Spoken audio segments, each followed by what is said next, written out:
What's up, everybody? John Chesbro here, and today we are going to talk about songwriting and how we do it in our DAW and how we do it minimally and just to have as less distractions as possible and just to get out the ideas right away. This is my process. It's not going to work for everybody, but this is how I do it. I'm only going to use stock plugins here. And I'm using Reason 13, so let's get into it. So first I like to bring in my reference track, and it's usually just me singing and playing on guitar. It's just a random demo. Nothing special. I don't care if my voice cracks or if I mess up on guitar. This is something solely to just reference to and, you know, make sure we're staying on track.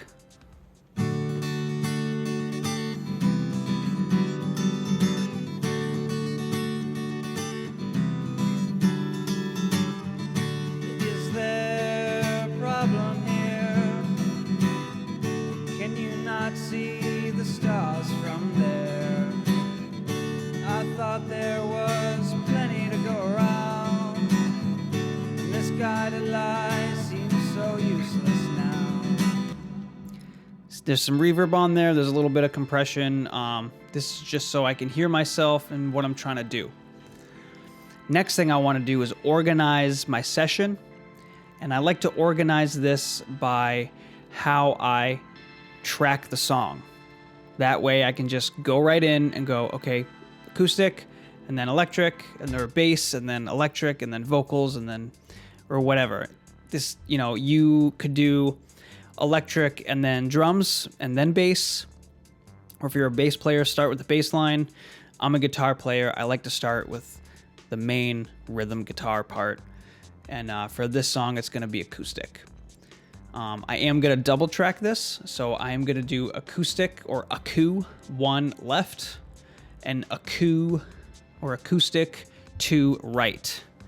I love double tracking. It's going to sound fuller. It's going to sound more of like a live performance. It's just going to bring more depth to the track all around. So if you can double track, I recommend it. Next thing I want to do, usually what I like to do, is the bass guitar. So as you can see here, I have the acoustic guitar going to a bus track, but I'm also going to do that to the bass. I'm going to make a bus track for this bass guitar where I'm going to hit this square here and go new output bus. And then I'm going to label it in big letters, bass, bus. And then I'm going to highlight those two, and then I'm going to make them the same color.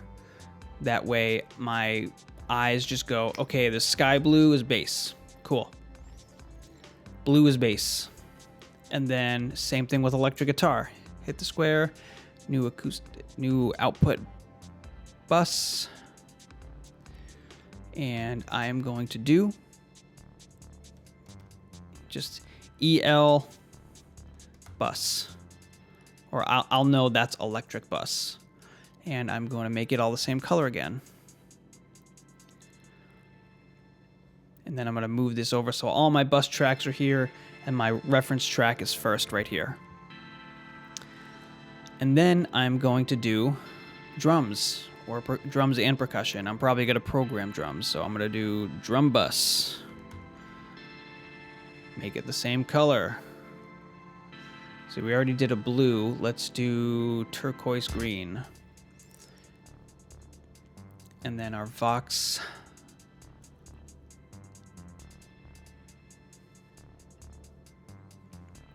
So we got acoustic bus, acoustic, bass bus, bass guitar, electric, drum bus, and vocals. And that's how I'm going to track the song. I'm going to do acoustic, and then I'm going to do bass, and then I'm going to do electric, and then I'm going to do percussion, and then I'm going to layer my vocals.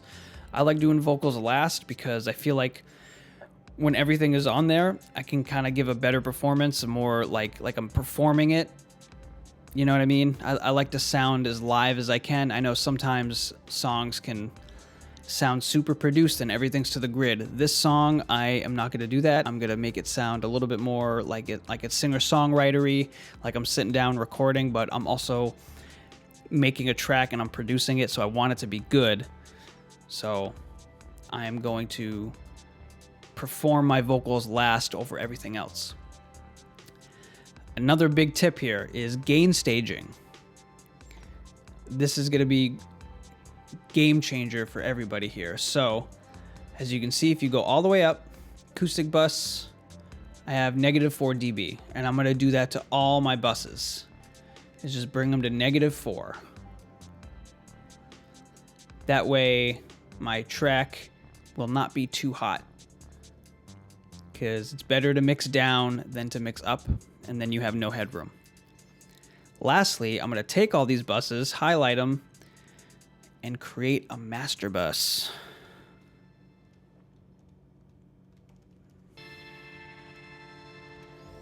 And I like making this red. Boom. So now I have a master. I got my reference track here at the end. And same thing on the master, I will put it to -4. If I feel like the track is getting too hot while I'm recording, I'll put it to -8. So with that being said, we're gonna see we got everything organized here. So we got our acoustic, our bass, electric, our drums, and our vocals. So now we can start tracking, now that everything is colorized and put together. Oh, also for Reason, you have a rack section, and I am going to organize this as well. So I'm gonna put all my buses on the top with my master section, and then I like putting my guitars on one side. So I'm just gonna put my electrics and my acoustics on one side. My vocals are gonna be far from that. And then I do drum and bass in between my master section and my vocals. And then I'm gonna throw my reference track up top here. I'll probably just minimize it just so I have it there.